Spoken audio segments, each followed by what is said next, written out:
My parents refused to watch my twin daughters while I was in emergency surgery, telling the hospital staff I was a nuisance and a burden because they had Taylor Swift tickets with my sister.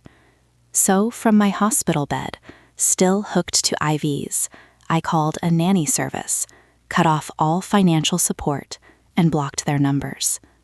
2 weeks later, I heard a knock at my door. What happened next made my mother collapse in tears and my father beg on his knees. This is my story of boundaries that saved my life. The fluorescent lights of Edmonton General Hospital blurred above me as they wheeled me down the corridor. Tuesday, March 12th, 2024, 11:47 p.m. I'd collapsed at home 3 hours earlier with what turned out to be a ruptured appendix that had already begun causing sepsis. My twins, Emma and Olivia, 5 years old, were in the hospital waiting room with a nurse volunteer. My husband, Derek, was on an oil rig in Fort McMurray, unreachable for another 16 hours. The surgery couldn't wait. I'd called my parents first. They lived 20 minutes away in the same house where I'd grown up, the house his mortgage I'd helped pay off when Dad's construction business nearly went bankrupt in 2019. $47,000 I'd given them from my nursing salary, never asking for repayment. My mother answered on the fourth ring. "Mom, I'm at the hospital, emergency surgery, ruptured appendix. I need you and Dad to come get the girls, and..." "Tonight? Sarah, we can't. We have plans tomorrow." Through the phone, I heard music, laughter, my sister Melissa's voice in the background. "Mom, I'm going into surgery in 20 minutes. The girls are scared. They're 5 years old. Please." "Well, this is just typical of you, Sarah, always creating drama at the most inconvenient times. Do you know what tomorrow is?" My mind was foggy from pain and pre-op medication. "Thursday? It's the Taylor Swift concert, Melissa's Eras tour. We've had these tickets for 8 months, floor seats. Do you have any idea what those cost?" I did, actually. I'd seen the receipt on Mom's kitchen counter last November. $1,200 per ticket. 3 tickets, $3,600 for my parents and my sister to see Taylor Swift while I recovered from emergency surgery alone. "Mom, I could die. They said the infection." "Oh, don't be dramatic. Appendix surgery is routine. You'll be fine tomorrow afternoon. We'll come by on Friday to see you." The pre-op nurse beside my gurney shifted uncomfortably. "What about Emma and Olivia? They can't stay at the hospital all night." "Sarah, I don't know what you want me to say. This concert is important to Melissa. She's been depressed since her breakup. We've been planning this trip for months. The hotel is booked. We're leaving at 6 a.m. to drive to Calgary. You're just going to have to figure something out." "I'm your daughter. And you're 32 years old. You're not a child anymore. You chose to have twins. You chose to marry someone who's away for work constantly. These are your responsibilities, not ours." Behind her, I heard my sister Melissa laugh at something. That same laugh I'd heard at every family dinner when Mom praised her, every holiday when Melissa got the expensive gifts while I got practical ones, every birthday where her accomplishments were celebrated while mine were footnotes. The nurse touched my shoulder gently. "We need to go, hun. Surgery's ready." "Mom, please, I'm begging you." "I've already told you no. Stop being selfish. The world doesn't revolve around you and your problems. We'll talk on Friday." Click. She'd hung up. The nurse saw my face. "No one's coming?" I shook my head. "What about the babies?" Something inside me didn't break. It crystallized. It became sharp and clear like the IV needle in my hand. "Get me my phone," I said. They couldn't put me under until I'd arranged care for the girls, hospital policy. The surgeon, Dr. Rahman, a woman in her 50s with kind eyes, stood beside my bed. "We can wait another 30 minutes maximum," she said quietly. "After that, the risk becomes critical. Do you have anyone else you can call?" I scrolled through my contacts with shaking hands. Derek's mother was in Vancouver, recovering from a hip replacement. My best friend Amanda was in Toronto for work. Our neighbors were elderly. Then I saw it, an Instagram ad I'd scrolled past 3 weeks ago. Nanny Match Edmonton, 24/7 emergency childcare services. I called at 12:03 a.m. "Nanny Match, this is Jennifer speaking." "I need someone immediately. I'm at Edmonton General. Emergency surgery. 2 5-year-old girls. I need someone who can stay with them overnight and possibly tomorrow. Let me check our overnight roster. Keys clicking. We have Claudia available. 15 years experience, pediatric first aid certified, police clearance. Rate is $45 per hour with a 4-hour minimum for emergency calls. $45 per hour. Approximately $540 for overnight, plus tomorrow if surgery recovery kept me hospitalized. Maybe $1,000 total.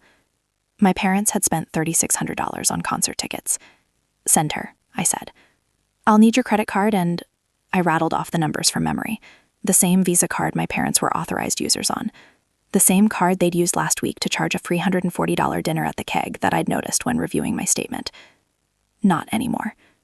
Claudia arrived at 12:31 a.m., salt and pepper hair pulled back, warm smile, carrying a backpack with coloring books and stuffed animals. She knelt down to Emma and Olivia's eye level in the waiting room. Hi, girls. I'm Claudia. I'm going to be your friend tonight while Mommy has her surgery. We're going to go to your house, and I'm going to read you stories and make sure you're safe. Does that sound okay? Emma, my cautious one, looked at me. I nodded. Olivia, always braver, took Claudia's hand. I gave Claudia our house key, the alarm code, detailed instructions. Then I pulled out my phone one more time and opened my banking app. At 12:47 a.m., I removed my mother as an authorized user on my Visa. At 12:51 a.m., I removed my father from my MasterCard. At 12:54 a.m., I changed the passwords on both online banking accounts. At 12:58 a.m., I opened my contacts and found the group chat with my parents and sister. I typed, "Since you're too busy for a family emergency, I'm assuming you no longer need family financial support. Effective immediately, all financial assistance is terminated. Don't contact me again." I hit send. Dr. Rockman appeared in the doorway. "Sarah, we need to go now." I powered off my phone and handed it to the nurse to lock in the secure cabinet. "I'm ready," I said. Something had changed in those 55 minutes. The woman who'd begged her mother for help had stayed in that waiting room. The woman going into surgery was someone new. Someone who would survive this alone, and someone who would never forget who abandoned her when she needed them most. I woke up at 4:22 a.m. in recovery. Appendix removed. Sepsis caught early enough. I'd live. The first thing I asked for was my phone. 7 missed calls from my mother, 4 from my father, 11 text messages. I didn't read them. Instead, I opened a note-taking app and began documenting. I'm a nurse. I document everything. It's what I do for 12-hour shifts, charting every detail of patient care. Now I was the patient, and my parents were the ones whose behavior needed charting. Financial support provided to parents, 2019-2024. Mortgage bailout, June 2019, $47,000. Property tax assistance, annual, 2020-2024, $1,800 per year, equals $9,000. Car repair, dad's tuck, March 2021, $3,400. Dental work, mom's crowns, September 2021, $4,200. Melissa's wedding contribution that they took credit for, May 2022, $8,000. Furnace replacement, January 2023, $6,800. Weekly groceries delivered, 2022-2024, approximately $100 per week, equals $10,400. Emergency loans, various, unpaid, $12,200. Total, $101,000. $101,000 over 5 years. And they couldn't drive 20 minutes to help their daughter in emergency surgery because of a concert? I saved the file as Parents Financial Record 2019-2024.xlsx. At 6:47 a.m., Claudia texted, "Girls are eating breakfast. Emma wants to know when you're coming home. They're safe. Take your time recovering." At 6:52 a.m., Derek finally got my message. He called immediately, his voice cracked with panic. "Sarah, Jesus Christ, I'm getting on a helicopter right now. I'll be there in 4 hours." "I'm okay. Surgery went well. The girls are with a nanny named Claudia." "A nanny? Where are your parents?" I told him. Everything. The phone call, the Taylor Swift tickets, the refusal. The silence on his end lasted 10 seconds. Then, "I want you to cut them off completely. Do you hear me? Completely. What they did is unforgivable." Derek had never liked my parents. He'd seen how they treated me versus Melissa. He'd heard the comments at family dinners. "Sarah's the responsible one. Sarah will handle it. Sarah doesn't need help. She's so independent." Translation: Sarah's the workhorse. Melissa's the princess. I already started, I said. I removed them from my credit cards. Good. When I get back, we're changing our will. They are never getting custody of our girls if something happens to us. Never. At 11:30 a.m., Dr. Rahman discharged me with antibiotics and strict rest orders. Derek arrived at 11:45, looking like he'd aged 5 years in one night. Claudia had the girls at her house. When we walked in, Emma and Olivia ran to me with drawings they'd made. Claudia had fed them, bathed them, let them FaceTime with Derek's mom, and kept them calm through what must have been a terrifying night. I paid her $1,047 for 23 hours of care.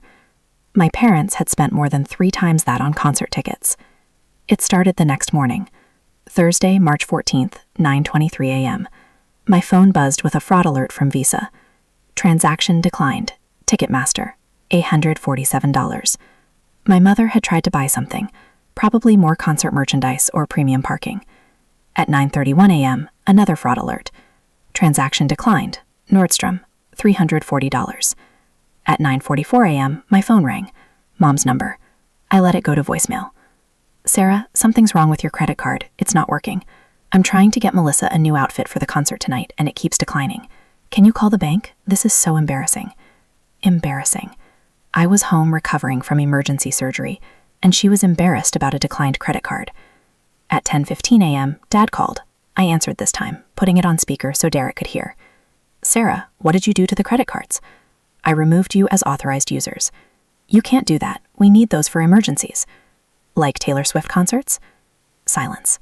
That's different, your mother explained. Dad, I almost died. Do you understand that? Sepsis. If I'd waited even 2 more hours, Dr. Rahman said I might not have made it. And you couldn't help because of a concert. We had prior commitments. I had a ruptured appendix. That trumps Taylor Swift. Mom's tears were flowing now. Real ones, I thought. But not because she felt genuine remorse, because she was facing consequences. We can't afford the property taxes this year without your help, she said. The bill is due next week. It's $4,200. We don't have it. There it was. Not, we're sorry we abandoned you, but we need your money. That's not my problem anymore, I said. Sarah, please, Dad said. We raised you. We fed you, clothed you, put a roof over your head for 18 years. You owe us. I owe you nothing. That's what parents are supposed to do. That's what I do for Emma and Olivia every single day.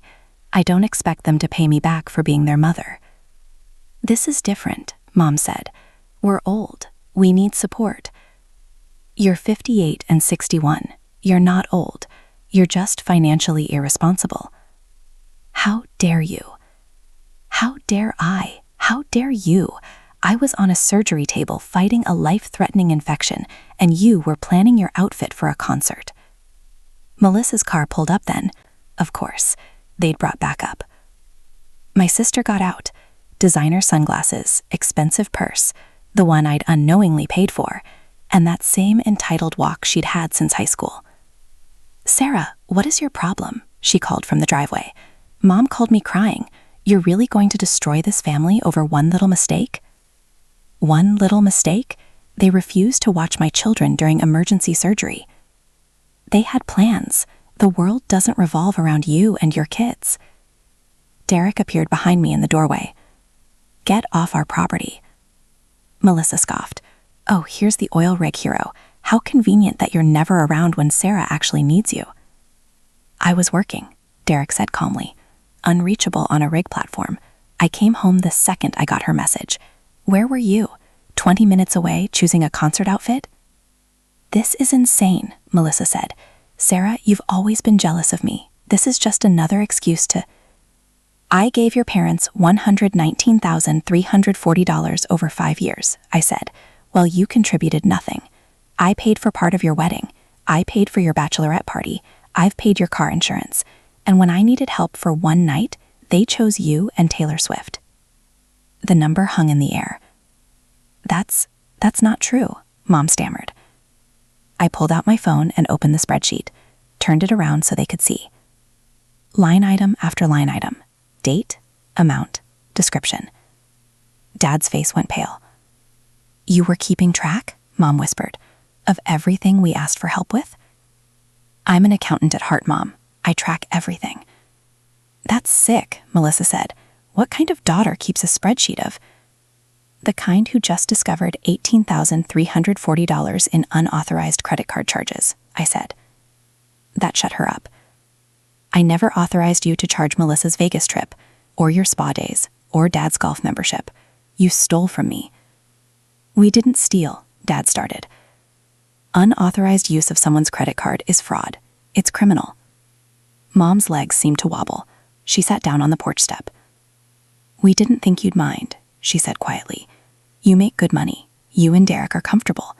We're struggling, and you spent $3,600 on concert tickets. That was a gift for Melissa, Mom said. She's been so depressed. I almost died, I said. And she's depressed about a breakup. Do you hear how insane that sounds? That's when Derek's father's truck pulled up. Grandpa Jim, Derek's dad, retired oil exec, widower for 5 years. The man who'd stepped in as the girl's primary grandfather because mine barely showed interest. He climbed out of his truck slowly. He's 74, arthritis in his knees, but his eyes were sharp as ever. Heard there was a family meeting, he said. Thought I'd join. My mother stood up, wiping her eyes. This is none of your business, Jim. Well, see, that's where you're wrong, Patricia. He walked up the porch steps. Those 2 little girls in there, Emma and Olivia, they're my granddaughters. And 2 weeks ago, when their mother was in emergency surgery, you abandoned them, so it became my business. We didn't abandon. You refused to help during a medical crisis. What would you call that? We had prior commitments. I know about your prior commitments, Grandpa Jim said. Derek told me all about your Taylor Swift concert. Must have been nice, floor seats and all. My father finally spoke. Jim, with all due respect, this is between us and Sarah. Respect? Grandpa Jim laughed. You want to talk about respect? Let me tell you what I know about respect. When my wife Betty was dying of ovarian cancer, Sarah was one of the nurses on her floor. Sarah stayed 2 hours past her shift 6 nights in a row to sit with Betty when I had to go home to sleep. She held my wife's hand, she read to her, she made sure Betty wasn't alone. I'd forgotten he knew that. It had been so long ago. Sarah never asked for anything in return, he continued. Never mentioned it. I only found out because Betty told me before she died. She said, that nurse Sarah is an angel. Mom was crying harder now. And this is how you repay an angel? Grandpa Jim said. By choosing a concert over your daughter's life? It wasn't life or death, Melissa started. Sepsis is exactly life or death, Grandpa Jim said. I've buried a wife. I know what hospitals mean when they say critical. Sarah could have died, and you were picking out outfits. He turned to me then. Sarah, I want you to know something. When Derek called me from that rig, I was already in my truck before he finished the sentence. I was 4 hours away in Grand Prairie visiting my sister. I drove through the night, got to the hospital at 5 a.m. The nurse told me surgery was done and you were stable, so I went to your house to check on the girls and the nanny. I hadn't known that. I sat in my truck in your driveway for an hour, he said, just to make sure everything was okay. Then I went home. I didn't want to intrude, but I want you to know, you are never alone. You and those girls are my family, and family shows up. Mom sobbed. Jim, please. I'm not finished, Patricia. He turned back to my parents. Here's what's going to happen. You're going to leave this porch, you're going to go home, and you're going to think very carefully about what kind of people you want to be. Because right now, you're the kind of people who value concert tickets over your daughter's life. We've apologized, Mom cried. You apologized when you needed money, Grandpa Jim said. That's not an apology. That's a transaction. He looked at my father. And you, John, I've known you for 12 years. You've always struck me as a decent man. But decent men don't let their daughters face death alone. Decent men don't steal from their children. Decent men take responsibility. Dad's face was red. We made a mistake. Then make it right. Not with words, with action. Sarah doesn't owe you forgiveness. You have to earn it. And from where I'm standing, you haven't even started trying. Melissa stepped forward. This is ridiculous. Sarah's being vindictive and... Young lady, Grandpa Jim said, I'd be quiet if I were you. You're a 29-year-old woman who let her parents skip helping with a medical emergency so they could take you to a concert. You're old enough to know better. You're old enough to be ashamed. Melissa's mouth opened and closed. Grandpa Jim turned to me one more time. Sarah, you did the right thing. Setting boundaries isn't cruel. It's necessary. And those girls in there need a mother who knows her worth. He kissed my forehead, nodded at Derek, and walked back to his truck. My parents and sisters stood on the porch, shell-shocked. You should go, I said quietly. Mom tried one more time. Sarah, please, the property taxes are not my responsibility. You'll figure it out or you won't. Either way, it's not my problem anymore. I closed the door. Through the window, I watched their cars. Mom leaned against Dad. Melissa scrolled on her phone, already distancing herself from the consequences. They drove away. Derek wrapped his arms around me from behind. You okay? Yeah, I said. I really am. That was 6 months ago. My parents did sell their house to cover debts. They moved into a small condo. Dad got a part-time job at Home Depot. Mom works retail. Melissa moved to Vancouver, still posting on Instagram about her adventures, still completely oblivious to how the world works. If anything happens to us, goes to Grandpa Jim and Derek's sister in Kelowna. My parents aren't even listed as emergency contacts anymore. Emma and Olivia call Grandpa Jim Papa Jim. He picks them up from school once a week, takes them for ice cream, teaches them to fish at his cabin. He's the grandfather they deserved all along. Last month, I ran into Grandmom at Safeway. She looked older, tired. She started to say something, then stopped, just nodded and walked away. I don't hate them. I don't think about them enough to hate them. I just know this. On March 12th, 2024, I learned that the people who raised me valued a concert over my life. And I learned that I'd spent 5 years and $119,340 trying to earn love from people who only saw me as an ATM. So I closed the account. 3 weeks ago, I got a call from the senior center. They wanted to know if I'd be willing to speak at a support group for adult children dealing with financial abuse from parents. I said yes. I spoke to 17 people. 12 of them were women. All of them had given money, time, energy to parents who took and never gave back. I shared my spreadsheet template. I shared the timeline of how I cut them off. I shared the script of what to say when they call asking for money. After the meeting, a woman in her 60s approached me. She was crying. I've given my daughter $340,000 over 20 years, she said. Last month I had a stroke. She didn't visit me in the hospital because she was busy. I thought I was crazy for being angry. Thank you for showing me I'm not. I hugged her. You're not crazy, and you're not alone. That night I came home and found Derek and the girls making pizza. Emma had flour on her nose. Olivia was arranging pepperoni into a smiley face. Papa Jim was helping them shred cheese and telling them a ridiculous story about a moose he'd seen near his cabin. This was my family now, not the people who'd raised me, but the people who showed up. My name is Sarah Mitchell. I'm 32 years old.